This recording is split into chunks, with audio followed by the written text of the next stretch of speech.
Well, thanks very much for the chance to speak. I would have loved that to be in person, but really appreciate the chance to connect online in any case.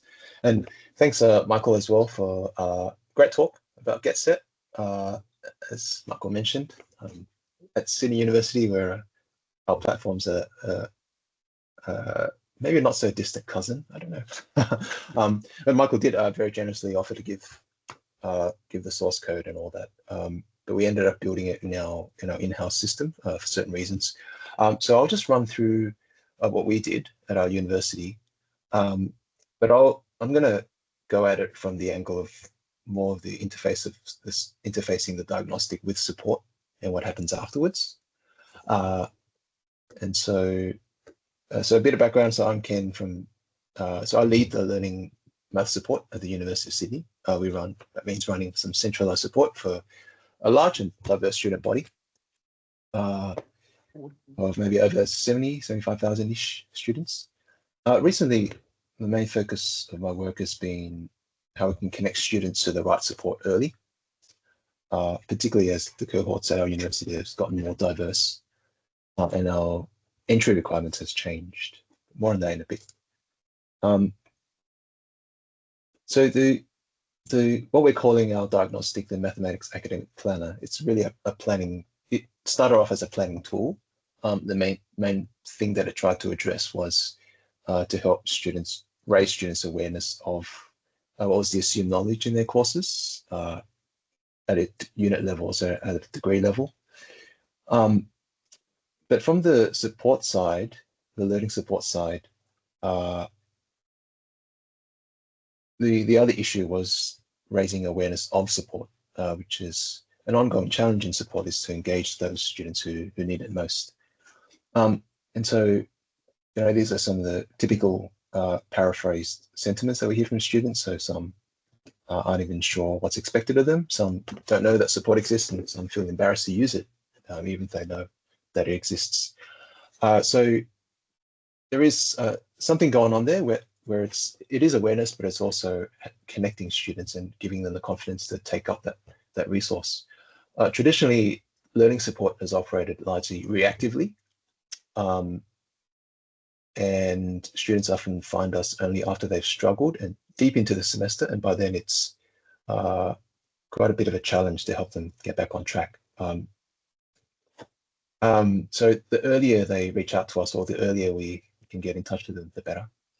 So we were looking for ways to connect with students earlier, and so diagnostics seemed a viable approach, particularly the challenge of trying to do it at scale. Also at our university, there's been some strategic drivers. So we removed mathematics prerequisites from lots of degrees last year. And I guess that's probably true more broadly as well, at least in the Australian landscape, this trend to removing prerequisites. So there's also been in Australia some legislative pressures to demonstrate how we're actively supporting students earlier in this journey. So all this meant that we were trialing a few things, and then around a year or 2 years ago, I reached out to Michael to have a chat about Get Set, and I was really amazed what they had running there. And so we sort of kickstarted a project to build and adapt, I guess, Get Set in spirit to our university context. So the rest of the talk, what I'll actually talk about is what effective support looks like at our university, and how a diagnostic can function as a mechanism to route students from into that support, and actually some lessons that we've learned along the way about how to make that happen effectively. So our support system, I think of it as an ecosystem. It's by maths learning support, I mean it's a range of structured formal and informal offerings and services that help students meet the mathematical demands of their courses. At our university, the supports in maths and stats is mainly centralized, although some faculties do offer their own in-house things. And because of our large and diverse cohorts, about 70,000 students overall and 20,000-ish plus first year alone.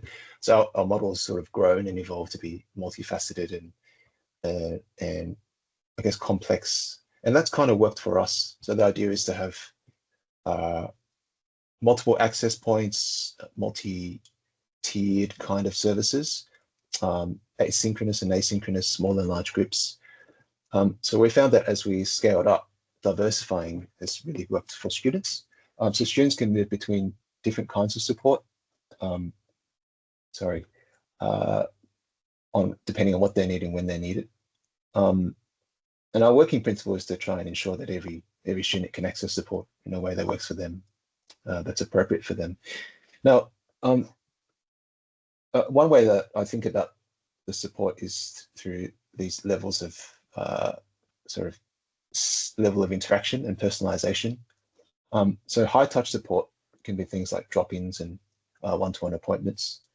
So they really serve well the students with complex needs. We have maths, maybe maths anxiety or a bit of stigma, worried about stigma attached to seeking help, and where they have maybe deep foundational and compound gaps in the maths background. So that requires the highest level of personalization. So they require high touch kind of support there. For medium touch, I'm thinking like targeted workshops or adjunct regular tutorials. So some moderate personalization there. And for low touch, things like curated resources or short modules. So those are really effective for specific gaps or independent learners or motivated learners, but they're not really sufficient for those who are deeply underprepared. And peer learning is also something else that we run, and it's kind of like a different role. I think it more as it supports belonging, helps build study habits. It's actually beneficial across all levels when it's framed well, framed as non-remedial. A student can use some or all of the above at any time, at different times of their learning journey, depending on what they need. Some students gravitate toward just one type and stick with it, and some move across to different things and use all of them or some of them throughout the semester. Now, supports, as I alluded to before, it's only really effective if it's reached by the right students. So the challenge is to connect students to the right things at the right time. So we thought that diagnostics could be a useful way to do that.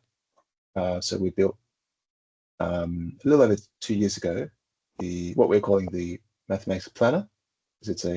We envisioned it, thought of it as a planning tool, a way to help students diagnose themselves and then map out their learning journey. And so the operating principles was to clarify, raise awareness, support them in the degree planning, and help students identify areas of growth and to encourage help seeking. So these are the things that we show students all the time, and when we show stakeholders, this is why we're trying to frame it. This is just, I'll show you a few screenshots of what it looks like. It's housed in an LMS. For us, it's Canvas. This is a landing page. This is what students see when they jump into it. It's built using SRES at Sydney University.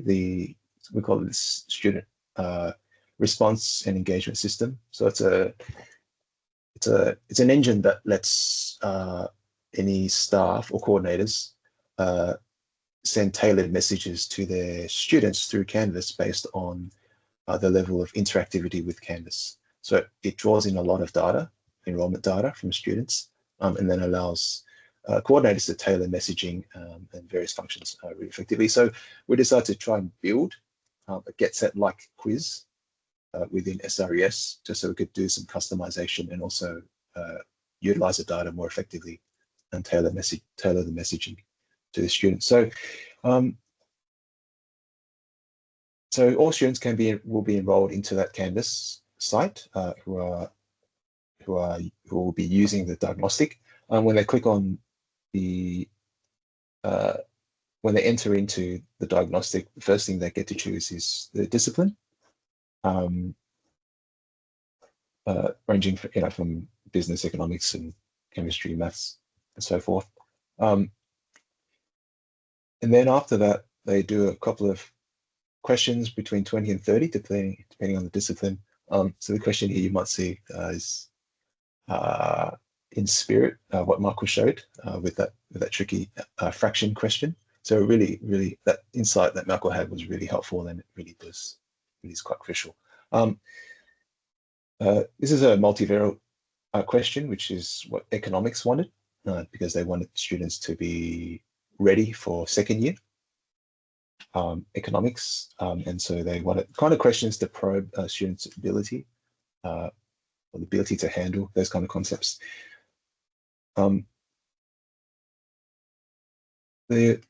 completion, students will be taken to a personalized feedback page, and this feedback page is probably the most critical part of the map, because it's the crucial connection between the awareness and the action, as I like to think of it, and it helps students facilitate their connection with our ecosystem. So in terms of feedback, it's got 3 components. One component is on the areas of mathematics, and it's sort of the results are displayed in a heat map from green which is proficient, to red, which is at risk. And then there's links to resources, just like in the get set.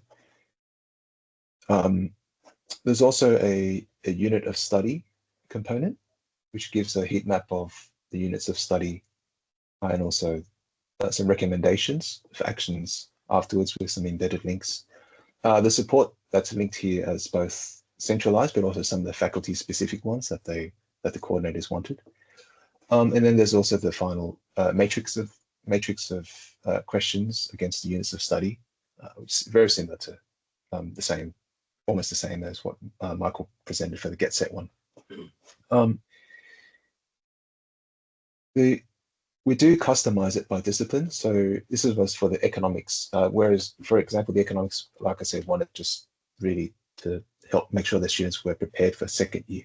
So for them, what they wanted students to see first was their readiness for second year economics. So they wanted this upfront, and they didn't want any other units to cloud the issue, so to speak. So for them, the feedback page looks like this, and then followed by some areas to strengthen.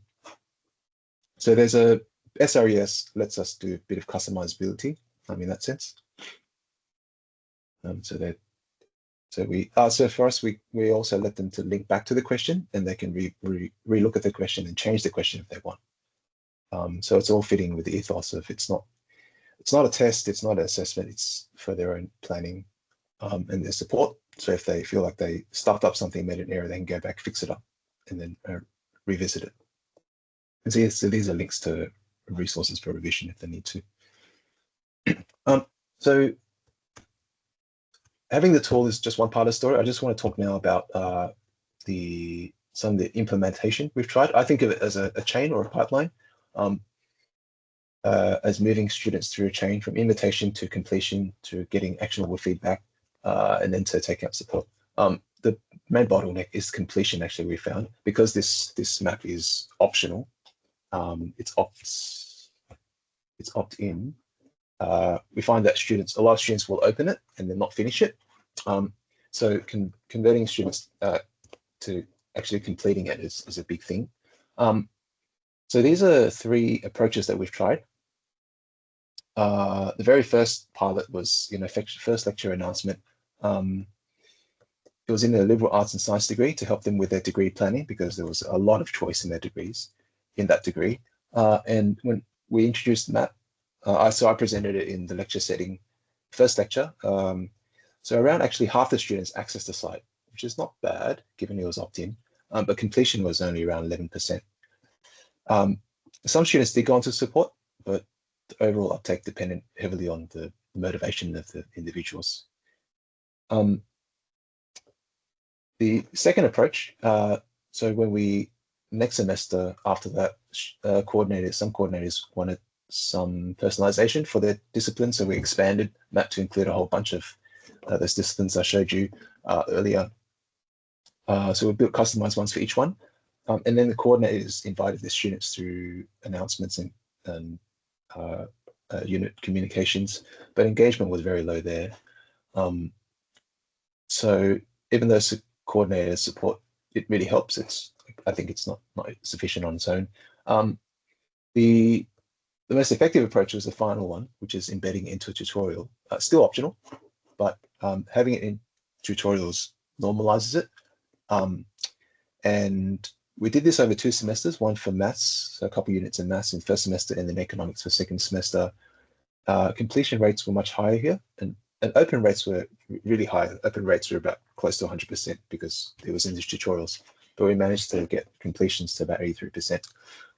The economics, completion actually ended up lower, and that, that's something that we sort of have some reasons.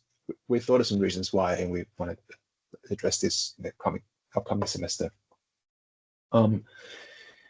So for maths, so often there are some students who go on to use support. So for these high completion, 15%, which in absolute terms was quite high. And then in economics, we actually saw, so one of the reasons for rolling out the economics actually was slightly different to the others. Economics saw a decline in the enrollment in a particular unit, a maths unit, economics maths unit, and they were really concerned about the student readiness for second year. So they wanted MAP to help students raise that awareness and then foster enrollments into that. So we saw roughly 11% turnaround in that. So there's a bit of a cushioning effect, which is great. But we think higher completions would really demonstrate a bigger impact. So I think I'll just finish with the some principles that I've drawn from here. Like if I was to do this again, in terms of practical design principles, especially for trying to optimize completion, for us that's a key bottleneck. I'll finish up there actually and just open up